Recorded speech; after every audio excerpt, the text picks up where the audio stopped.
So, ayan guys. Abo. So, ayan guys.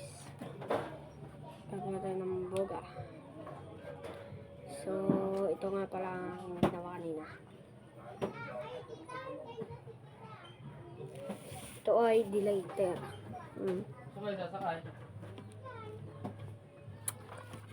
Kanina ko lang ito ginawa. Napit-pit guys. Nabitawan.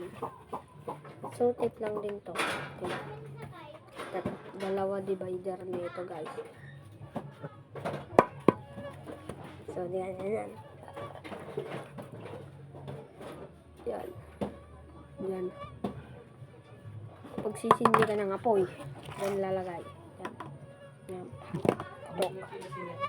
So, bukas gagawa tayong Yakult. Yan, Yakult bukas gagawin natin. Part 3 bukas. Abangan nyo yung part 2 ko bukas. Abangan nyo yung part 3 ko bukas, guys. So, ito pa ang aking ginagawa pa lang. Ito ay aking nagagawa lang kanina. Tape lang ito, guys. Tatlong tape. Itong tatlo. Itong apat. Itong tatlong to. Ito, guys. Ano to?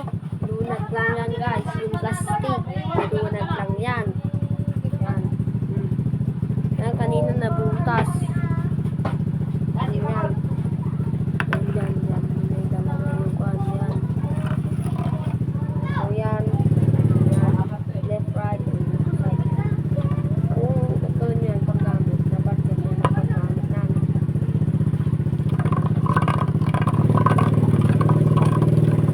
So, kapag kalog ka muna ganyan, pupuwitan mo siya dito. Pupuwitan. Yan.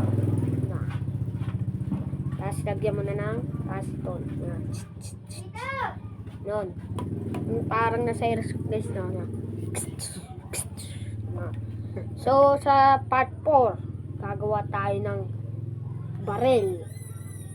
Yung simpleng boga lang guys. Yung baril talaga. Yung di ganito rin. Di boga siya. Boga yung. At, yan.